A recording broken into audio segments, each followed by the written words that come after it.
Before I start, I want to say just a little bit about the translation of Genesis that I'm going to be reading from. Hebrew is a fairly, at least biblical Hebrew is fairly primitive language, and both verbs and nouns are kind of different forms of the same root. And when we talk about Adam in our English Bible, we disguise the fact to ourselves that Adam is the Hebrew word for earth or ground. And so when God theoretically names Adam, what it means is from the ground, from the earth. And the way that Merrifield Corsack tries to translate that concept is by referring to human beings as groundlings from the earth. So we will get there eventually, but I wanted to explain that first. Anyway, I have discovered that in Italy, they have an oddly shaped apple, something like an upside down pear, which is named the snout of ox. They also have a round pear, which is in shape a great deal like an apple and colored like rust, but nicely sweet, which is called the ugly and good pear.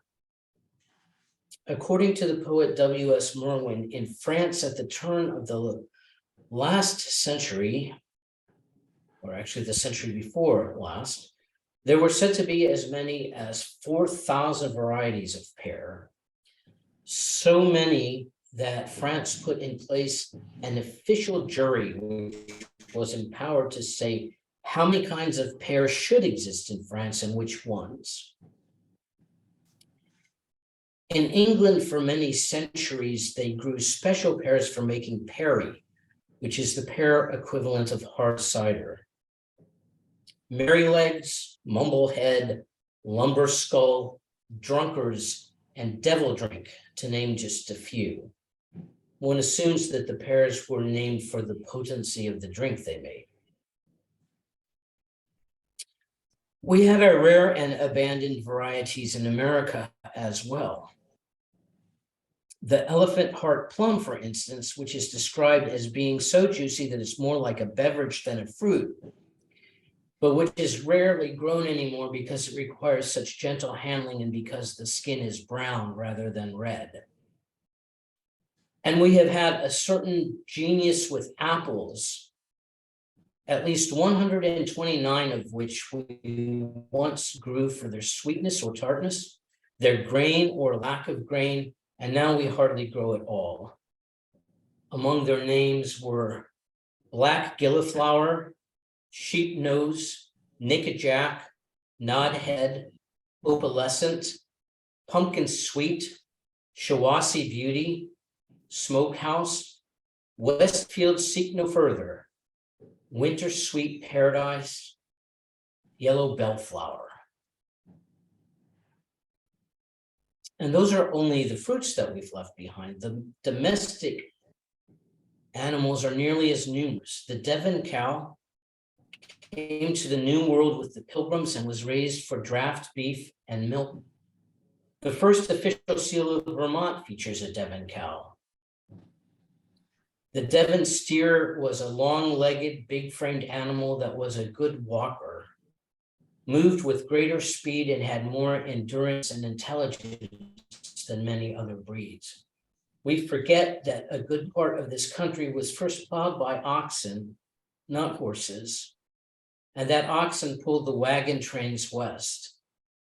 Even by the late 1800s, at least 30% of the farming in this country was still done by oxen, especially on rough terrain, and in the locales where farmers were still farming for subsistence.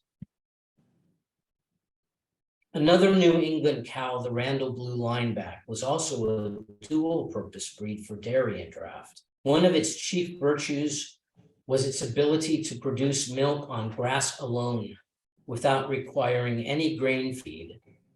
On pasture in summer and hay in winter, it is capable of averaging 10,000 pounds of milk a year. As a draft animal, it is known for its friendliness and intelligence. It's friendly, good-natured, and smart. Among geese, the pilgrim goose was known for its good temper.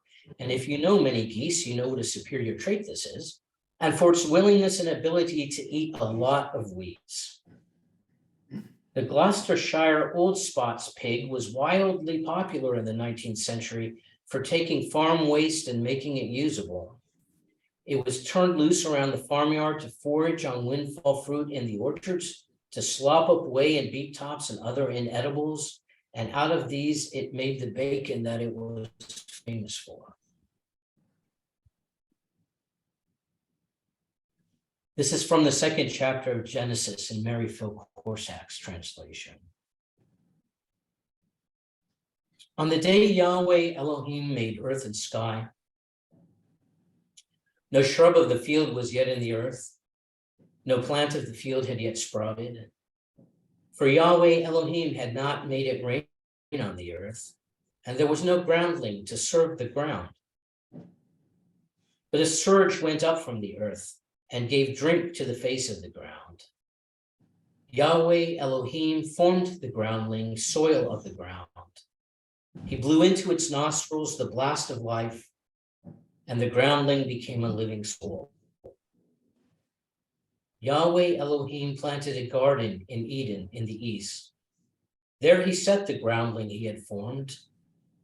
Yahweh Elohim made sprout from the ground all trees attractive to see and good for eating, the tree of life in the middle of the garden, and the tree of the knowing of good and bad. Yahweh Elohim took the groundling and set it to rest in the Garden of Eden, to serve it and keep it. There are two different creation stories in the book of Genesis, one story in chapter 1, a different story in chapter 2. In chapter 1, God creates man and woman at the same time, both in God's image. In chapter 2, God creates the woman from one of the sides of the man. That's the difference we are most likely to know between those two different accounts. But there's another difference which is equally noteworthy, I think. In the first chapter, the groundlings are asked to govern the creation that God has declared good. In the second chapter, the groundling is created to serve and keep the ground and the creation upon it. When I first began to read about heritage breeds, the breeds of cattle and horses and sheep and pigs, goats and chickens, and all the other breeds that are in danger of disappearing entirely from the face of the earth, I came across a theory about the domestication of animals which makes sense to me. During the 1990s, scientists began to explore the process by which animals may have become domesticated. They pointed out that only 6 mammal species comprise the overwhelming bulk of domesticated animals: dogs, sheep, goats, pigs, cattle, and equines. Add poultry to the list, and you basically have the domesticated animals of the earth, even though there are others which are partially domesticated. The house cat is considered one of these, and some wild animals which become tame when raised in captivity. But when you consider the number of animals that human beings have failed at domesticating, among them the zebra, oryx, chamois, muskox, cheetah, elk, and mink, when you consider all these attempts at domestication which have failed or worked for only relatively small numbers, the evidence doesn't present an overwhelming testament to humanity's ability to domesticate animals, even if we do find it possible to dominate them. So something else must be at work in domestication besides sheer domination and captivity. In 1865, the English geneticist Francis Galton proposed that some of the characteristics of animals which could be domesticated would include hardiness, the ability to breed freely, an easy to tend nature, an inborn liking for humans, the love of comfort, and some usefulness to humans for food, materials, or work. It was only recently that people began to recognize the paradoxes at the heart of this description. The inborn liking for humans, the ability to breed freely when confined, and the desire for comfort that leads to relaxing the fear of humans. These things aren't seen in wild animals. It wasn't possible for early farmers to select for these traits until the animals were already domesticated enough that farmers could select and control their breeding. In other words, as Stephen Budiansky writes in his book, The Covenant of the Wild, the only way to produce an animal with the desirable traits is through captive breeding. Yet the only way the animals could have been captively bred is if they had the desired traits to start with. The solution to this mystery is to recognize that some few animals made an evolutionary choice to be domesticated. In the way that we talk about birds finding or discovering an ecological niche in which they can be successful, the animals that are domestic with us found or discovered that the ecological niche in which they could be successful was alongside us. Or as Budiansky writes, domesticated animals chose us as much as we chose them. And that leads to the broader view of nature that sees humans not as the arrogant spoilers and enslavers of the natural world, but as a part of the natural world and the custodians of a remarkable evolutionary compact among the species. In other words, we are the groundlings who were made to serve and keep the ground. And part of what we have been given to keep is the genetic material, the genetic heritage, and the genetic potential of the cattle and sheep, goats and pigs, equines, dogs, and fowl who somehow decided millennia ago that their chance for survival would be better in our company. That being with us gave their genes a better chance of being passed on. This is the covenant that domestic animals made with us. They would serve us and we would serve them.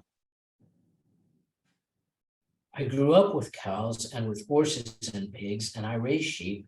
And when I think about the way that we have failed this covenant in the 20th and 21st century, I'm compelled to lump it in with what I call sin, both original sin and corporate sin. When I think about the way these animals are raised in mass production now, these animals who threw in their lot with us because they thought it would be more comfortable, I actually feel sick. I don't expect all of you to share my anger and despair, but there it is. But I also think that at an intellectual level, there is theological significance to what it means that we go anywhere in this country and see mostly Holstein dairy cattle and Hereford and Angus beef cattle, that nearly all the hogs raised in America come from hybrid stock produced by 3 huge corporate breeders, and that the eggs and chicken that we eat don't come from any actual breed of chicken, but a genetically engineered hybrid owned by a handful of transnational corporations. I think there's theological significance to the fact that where 200 years ago we used to breed in order to expand the gene pool, now we breed and hybridize to diminish it.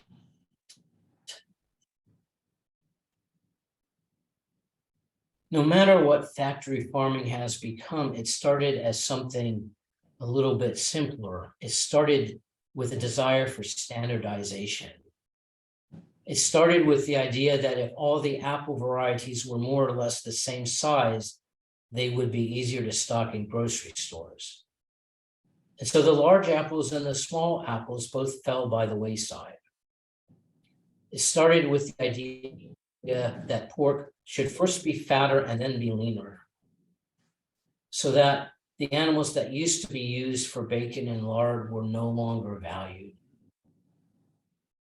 Or the idea that calves ought to fatten more quickly, or there ought to be less butterfat in milk, that carpets shouldn't be made of wool, or that white eggs were more desirable than brown. Production farming of animals is about wanting more of what's the same, instead of a little bit of many different things.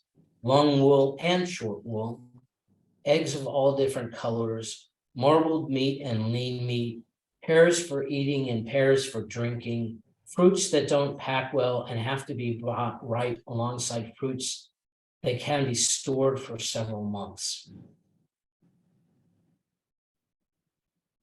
Standardization is certainly simpler for grocery stores and for large agribusiness companies, but in this case, I think God is against our simplicity. I believe that what we see in creation is a God with a preference for life in as much variety as can occur. Short and tall, fat and lean, red and green and black, yellow, buff and barred, long-legged oxen that walk fast and short-legged cattle that stay easily in a house, heavy horses for pulling and smooth-gaited trotting horses for covering the miles with some ease, and fish in the sea and the rivers and in ponds, lizards and whales and dinosaurs and penguins. Or as the creation story in the first chapter of Genesis puts it, Elohim said, "Let the waters swarm with the swarm of living souls, and let fowl fly above the earth upon the face of the vault of the skies." Elohim created the great monsters, all living souls that creep, with which the waters swarm of their kind, and every winged fowl of its kind. Elohim says, "How good." Elohim blessed them, saying, "Be fruitful, increase, fill the waters and the seas, let the fowl increase on the earth." It was evening, it was morning, a fifth day. Elohim said, "Let the earth bring forth living souls of their kind, cattle, creeper, and beast of the earth of its kind." It was so. Elohim made the beast of the earth of its kind, the cattle of their kind, and every creeper of the ground of its kind. Elohim saw how good.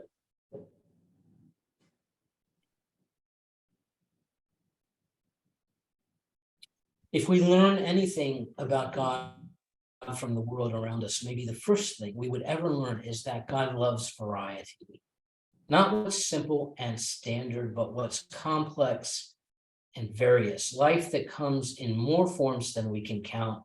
Life that keeps changing shape and size, rising up in the most unlikely places. And even if we, Homo sapiens, might prefer simplicity, I think we have good reason to be thankful that God seems to prefer variety, because God's preference for variety would indicate that God prefers our own variety to our standardization.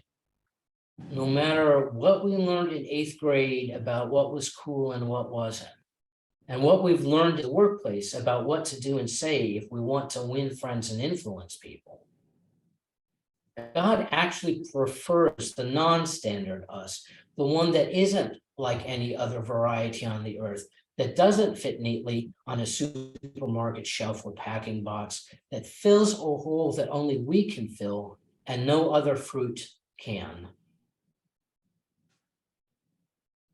I mean, why else would we be so oddly shaped? Like the ox, snout, apple, and the good but ugly pear, God delights in our differences. The Apostle Paul, pragmatist that he is, always tells us that our differences can be useful. But what we see in the first couple of chapters of Genesis as a God who created variety just for the heck of it, just because the riotous explosion of life in all its forms is something that God thinks is good. And if God embraces variety, then it might be a good thing if we could do the same. With our cattle, pigs, and chickens, apples, and pears, of course, but also with each other, which is just slightly different than what I usually say. Well, like Paul, I'm always trying to convince myself and anyone who listens that our differences can be useful. But when I think about how much I love the Randall Blue lineback and the milking Devon cattle, the Shetland and Icelandic sheep, the Faroese horse, I realize that even if our differences aren't useful, in God's world, they're necessary. When it comes to the creation, to the ground that we groundlings keep and serve, less is not more, more is. I could argue, as most folks who are concerned about biodiversity do, that we never know when the traits we're weeding out now would actually be really useful. We never know whether the gene that makes a cow short-legged is linked to a gene that allows a cow to fatten on grass alone. We don't know whether the ugly color of a plum is somehow also the reason that it's the only plum that can resist the newest fungus devastating the orchards. Anything that Paul says about the usefulness of the variety of gifts we find in the body of Christ can be extended beyond us into all the world, into God's body. That's the usual argument that's made for making sure we do our best to preserve the breeds and varieties that are dying out. But beyond that, in my life with God, there's more in my attachment to these old forms than the fact that their genes might be useful one day.